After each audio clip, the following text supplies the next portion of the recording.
తాడేపల్లిగూడెం నియోజకవర్గ వైసీపీ ఇన్ఛార్జిని మార్చినంత మాత్రాన వైసీపీని ప్రజలు విశ్వసించే పరిస్థితి లేదని సీనియర్ రాజకీయ నాయకుడు తోట గోపి అన్నారు.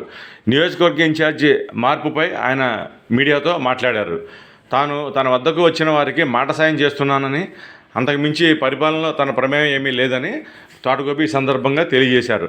కొట్టు స్వయంకృతాపరాధం వల్లే ఆయనకు ఈ పరిస్థితి వచ్చిందని ఆయన వ్యాఖ్యానించారు. తోటగోపి గారు, తాడేపల్లిగూడెం రాజకీయాల్లో మీకు ఒక సుదీర్ఘమైన అనుభవశాలిగా ఈ తాడేపల్లిగూడెం మీద ఒక సమగ్ర అవగాహన ఉంది. మీ అవగాహన మేరకు గత సంవత్సరం ఇంచుకో 2 నెలలు పూర్తవుతుంది ఈ కూటమి ప్రభుత్వం వచ్చి. ఈ కూటమి ప్రభుత్వం పనితీరు మీద మీ అభిప్రాయం చెప్పండి.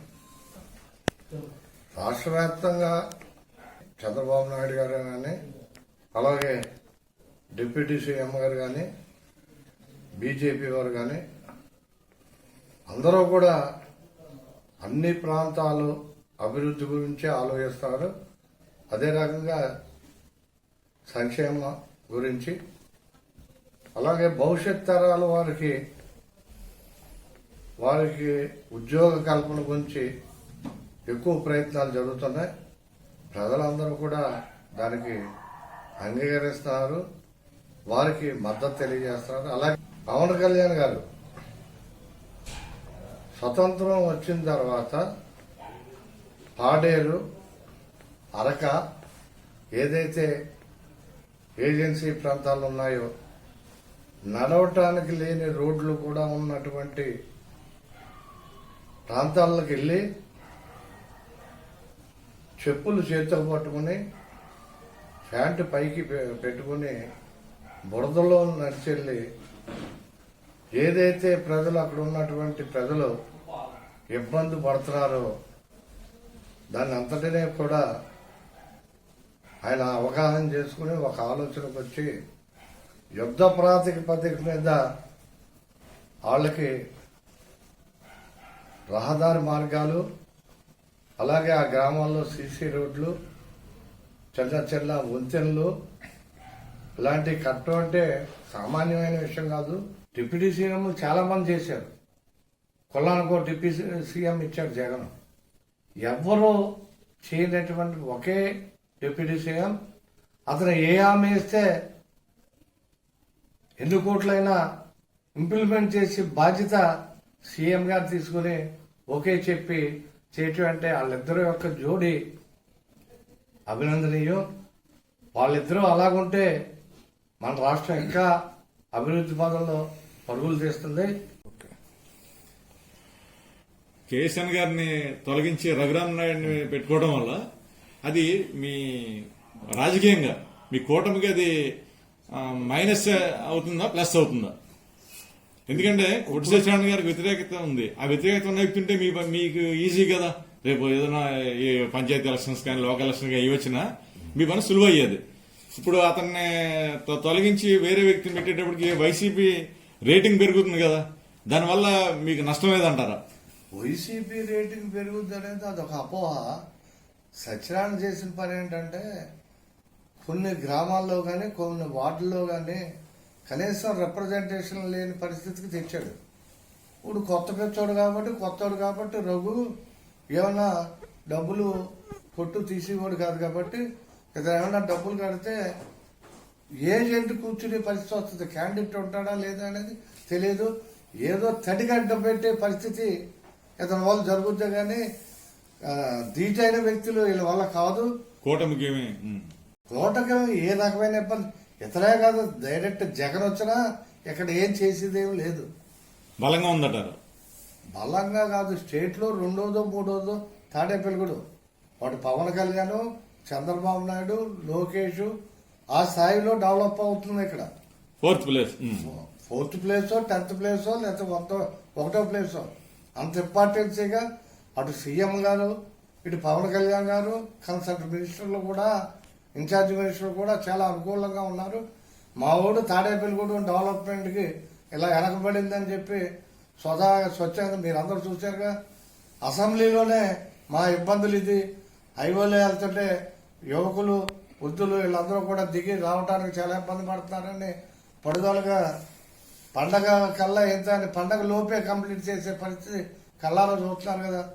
దాన్ని కూడా వీడికి ఇంకా ఉండిపోద్ది ఇచ్చాచి అన్న ఉద్దేశం మీద అది నేను చేశాను, నేను ఇచ్చాను, అది ఇచ్చాను, ఆ విధంగా ఏదో మా అబ్బాయిని వాళ్ళ అబ్బాయి కలిపంట ఏదో దోపిడీలు దోసి సాయంత్రం మాటలు సెటిల్మెంట్ చేశాక ఒక చోట కూర్చొని లెక్క ఎత్తుకున్నారట. వీడికి దమ్ము ధైర్యం ఉంటే సత్యనారాయణ నువ్వు దొబ్బేసావు, నువ్వు దోచేసావు, నువ్వు రీపిస్తా, మా ఊళ్ళో ఏమైనా చేస్తే చెప్పు, రూపాయికి 10 రూపాయలు ఇస్తాను నేను. ఎవడన్నా ₹1,00,000 ఇచ్చాయంటే 10 లక్షలు ఇస్తాను. చూడు దమ్ముంటే తెచ్చుకో, నిరూపించు, మేము నిరూపిస్తాం నీకు. మీరు తోటగోపి గారు కుట్టు సత్యనారాయణతో ఉన్న రివెంజ్ కారణంగా పనిగట్టుకుని ఈ వైసీపీ నాయకులందరికీ ఫోన్లు చేసి తన పరిచయాలు పలుకుబడి ఉపయోగించి వైసీపీలో ఉన్న వాళ్ళందరినీ తీసుకొచ్చి జనసేనలో చేర్పిస్తున్నారు. వాళ్ళకి ఏదో రకంగా ప్రలోభాలు పెట్టి ఆ రకంగా ఆ పార్టీని వీక్ చేసి ఈ జనసేనలో చేర్పిస్తున్నారు. కొన్ని చోట్ల తెలుగుదేశం వాళ్ళు కూడా ఆయన ఇందులోకి చేర్పించేస్తున్నారనే ఒక నా వివరణ వినిపిస్తుంది. దాని మీద మీ కామెంట్ ఏంటి? మీకు అంత అవసరం ఏంటి? ఇప్పుడు నేను తెలుగుదేశంలో 2019లో జాయిన్ అయ్యా. అప్పుడు కూటమి లేదు, విడివిడిగా పోటీ చేశారు. అప్పుడు జనసేన తరఫున బొలిశెట్టి శ్రీను పోటీ చేశాడు, వీళ్ళని టీడీపీ. ఏదేమైనా నాకు విరోధి అంటూ ఎవరు లేరు. 2014లో మాణిక్యాలలో నేను పోటీ చేశాం. పోటీ చేసినప్పటికీ రిజల్ట్ తర్వాత కౌంటింగ్ తర్వాత నేను అతను ఫోన్ చేసి కంగ్రాచులేషన్ సోదరా అని చెప్పిన మనిషిని నేను. ఇప్పుడు ప్రజలు మనస్తత్వం వాళ్ళు ఎలా ఉంటే వాళ్ళు చేస్తారు, గెలిపోవటం సహజం సహజం. నేను అవకాశం ఇమ్మన్నాను. అప్పుడు ఉన్న కూటమి బలం చొప్పున మాణిక్యాలను నెగ్గాడు. వాళ్ళ అమ్మాయి పెళ్లికి కార్డు ఇవ్వడానికి నా దగ్గరికి వచ్చాడు.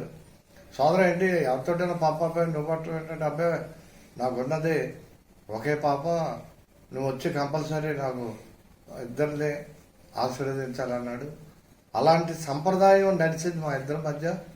వాళ్ళు మదర్ పోతే నేనే లేను, మా మదర్ పోతే అతను వచ్చాడు. ఇవన్నీ బాగా ఉన్నాయి.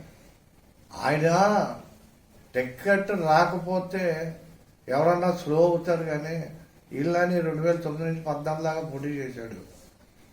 14లో టికెట్ రాలేదు. కూటమిలో ఉన్న మాణిక్యాలను సపోర్ట్ చేశాడు. కూటమిలో టికెట్ ట్రై చేశాడు ఇతను, వైసీపీలో ట్రై చేశాడు. ఎక్కడ రాకపోతే ఓపిక లేక ఇండిపెండెంట్ వేశాడు. అతని వల్ల నేనేం పోలే. ఆ రోజు 15 జిల్లాలో ఎవరూ నెగ్గలేదు, అందులో నేను నెగ్గల. ఎంపీకి 33,000 మెజార్టీ వచ్చింది బీజేపీకి కూటమిలో.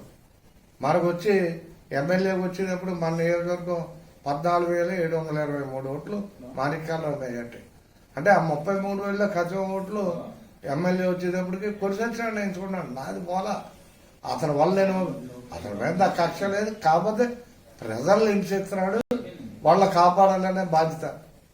మేము రాజకీయంగా కానీ పైరువీలు చేసి కానీ అవినీతి చేసి కానీ లంచాలు తీసుకుని కానీ చేయాలనే మనస్తత్వం మా ఇద్దరికి ఎప్పుడూ లేదు. సీరికి మాకు కావాల్సిందల్లా కూడా ప్రజల క్షేమం.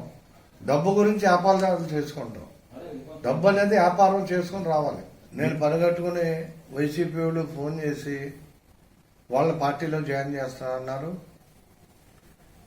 నేను వైసీపీ వాళ్ళతో మాడతాను. ఇప్పుడే కాదు, 2014 ఓడిపోయిన కాంచి ఈ రోజు వరకు కూడా టచ్లోనే ఉన్నాను. ఇప్పుడు నా తోడు మీకు ఎంత చెప్పాను, రామచంద్రపురం కుమారస్వామి లింగమూర్తి, అలాగే మేనమూలు సర్పంచి చింతపల్లి సీను, అలాగే కొంతమంది చుండ్రు సీను కోనవరం సర్పంచి, ఇలా కొంతమంది మారుతుంటారు నాతోటి. సార్ ఎలా ఉన్నారండి, ఎప్పుడు వచ్చారండి, ఈ విషయాలు ఎలా ఉందా ఏంటి, బాగానే ఉందావా బాగుందావా అని నేను అడుగుతానని. అలాగే చింతపల్లి సీన్ మొన్న ఏదో హార్ట్ ప్రాబ్లం వస్తే నేను విజయవాడలో ఉండగా తెలిస్తే ఫోన్ చేసి ఎలా ఉందమ్మా అంటే, మిమ్మల్ని నేను అడుగుదా ఉన్నాను, మీరు అడుగుతుంటండి అన్నాడు. అవన్నీ కానీ నేను అలాగా నాకు మనసులో అలాగ అనిపిస్తే స్పందిస్తాను కాబట్టి వాళ్ళతో మాడుతుంటాను. అలాగే టీడీపీ వాళ్ళు ఇప్పుడు మీరు అన్నారు, వైసీపీ వాళ్ళు నాకు ఫోన్ చేశారు అనుకో, వాళ్ళ కష్టకాలు చెప్తే ఇబ్బంది అయితే రా, ఆ, నీకు ఏ పార్టీలో జాయిన్ అవ్వాలన్నదో కూటమిలో అని అడుగుతా. అలాగే ఒకళ్ళని అడిగాను, ఏమన్నా ఇబ్బందిగా ఉంది, ఆ, జగన్నాథపురం చిత్తూరు బాపన్న వైసీపీ వాడు సొసైటీ డైరెక్టర్ ఏదో చేశాడు 19 నుంచి 24 ఏదో మాడితే మా వాడు పరిస్థితి బాగోలేదు, చాలా ఇబ్బందిగా ఉన్నాడు ఎలక్షన్ ముందు అడిగితే అయితే జైలుకో కూటమిలోకి వచ్చాయి, ఏ పార్టీలో చేరండి అన్నాడు. నువ్వు కమ్మరు అబ్బాయి కాబట్టి మీ ఊర్లో చౌదరీస్ అందరూ ఎక్కువ టీడీపీలో ఉన్నారు కాబట్టి టీడీపీ వెళ్ళిపోమని చెప్పాను. అదేంటంటే మీరు బొలిసెట్టి నెగ్గుతాడని తిరుగుతున్నారు చెప్తున్నారు, నన్ను టీడీపీకి వెళ్ళమంటారు ఏంటని నన్ను క్రాస్ చేశాడు. మీ లోకల్ విషయం బట్టి చెప్తున్నాను, నేను పరిస్థితిని బట్టాను. అలాగే నువ్వు అన్నావు టీడీపీలో కూడా వాళ్ళని జాయిన్ చేస్తున్నావు అంటాను. నేను జాయిన్ చేసింది అలా మేనవుళ్ళు పాటే అని సర్పంచ్గా పోటీ చేసి సిట్టిబల్జీ కులస్తుడు పాటేని అతను 2 నెలల క్రితం ఆ లోకల్లో ఉన్న గొడవలతోటి కొంత సామాజిక వర్గాలు బీసీలు ఏంటి, ఓసీలు ఏంటి, సెట్టిపల్లీలు ఏంటి, తూర్పు కాపులు ఏంటి, పద్మశాలీలు ఏంటి, పెరికీలు ఏంటి, వీళ్ళందరూ కూడా రిజైన్ చేసి దాదాపు 100 దాకా స్టెప్పుల వారీగా ఖాళీగా ఉంటే అక్కడ నా ఫ్రెండ్ ఒక ఆయన క్రిస్టియన్ ఉంటే ఏంటి వీళ్ళు ఇలా చేశారేంటి అని అడిగితే మొత్తానికి ధనిక వర్గాన్ని మేము బీసీలు కానీ ఆ గ్యాప్ వచ్చిందండి వీళ్ళకి. అంటే వీళ్ళు కానీ కొట్టూరు దగ్గర కానీ జాయిన్ అవుతారా అని అడిగాను నేను. అబ్బాయి అక్కడికి వెళ్ళరండి, అలాగా ఇతను మళ్ళీ బీసీ అయినా ఓసీ అయినా సర్పంచ్ చేస్తాడు, అవసరమైతే ఇండిపెండెంట్గా వేస్తాడని చెప్పాడు.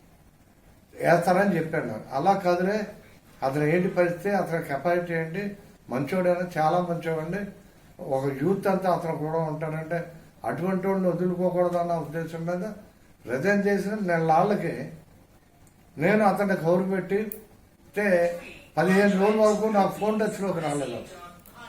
తర్వాత ఒక రోజు ఫోన్ చేశాడు. ఫోన్ చేసి ఏమంటే నేను అనుకున్నాను కానీ నేను సర్పంచ్ అవ్వాలండి, ఎన్ని ఓట్లతోటో కానీ తక్కువ ఓట్లతో ఓడిపోయాను, నాకు అభిప్రాయం ఉంది కాబట్టి నాకేం తెలియకుండా కొన్ని విషయాలు జరుగుతున్నాయి ఇక్కడ, నాకు అది ఇష్టం లేదు, ఏదో నీటి సంఘం డైరెక్టర్గా ఉన్నానండి, అది కూడా రిజైన్ చేసి మీ దగ్గరికి వస్తానండి అని చెప్పి వచ్చాడు. ఏంటి పరిస్థితి అన్నాను. మళ్ళీ టీడీపీలో కంటిన్యూ అవుతావా, పాతూరు సత్యనారాయణకి వాళ్ళకి నేను చెప్తాను మాట్లాడతానని చెప్పి ఆ ఊరు లీడర్లకి పొట్టా రమేష్ పాతూరు సత్యనారాయణ వాళ్ళంటే నచ్చకే కదండి నేను వచ్చేసాను, కాబట్టి ఏం చేద్దామంటే మీ ఇష్టం అండి అన్నాడు. నా ఇష్టం అయితే బొలిశెట్టి సింగ్ గారితో మాట్లాడతాను, జాయిన్ అవుతావా అన్నాను. ఆలోచించి ఎన్న చెప్పలేదు నాకు, మా వాళ్ళు అందరూ ఉన్నారు కదండి నాతో పాటు రిజైన్ చేసిన వాళ్ళు అందరినీ ఆలోచించి చెప్తా అన్నాను. అతను వెళ్ళి ఆలోచించిన తర్వాత ఎమ్మెల్యేలు చెప్పా, వీళ్ళు రిజైన్ చేసి 2 నెలలు అయింది, గోకుని వైసీపీలోకి వెళ్తే ఇబ్బంది అవుద్ది, మనం వీక్ అవుద్దాం, వీళ్ళు బలమైన వర్గం వీళ్ళు యూత్ అంతా మొన్న ఎలక్షన్లో టీడీపీలో ఉండి కూడా మనకు చాలా కష్టపడి చేశారు, మరి ఎందుకంటే నియోజకవర్గ నాయకుల దగ్గర నుంచి మండల నాయకుల దగ్గర నుంచి గ్రామ స్థాయి నాయకుల దాకా ఇబ్బంది పడ్డానని చెప్తున్నారు, నా దగ్గర గుర్తింపు లేదని చెప్తున్నారు, కాబట్టి మారిపోతా సిద్ధంగా ఎప్పుడు అంటే రిజైన్ చేశారా అన్నారు. రిజైన్ చేసి రెడీగానే ఉన్నారు, రిజైన్ చేస్తే నాకు ఇబ్బంది లేదు అన్నారు.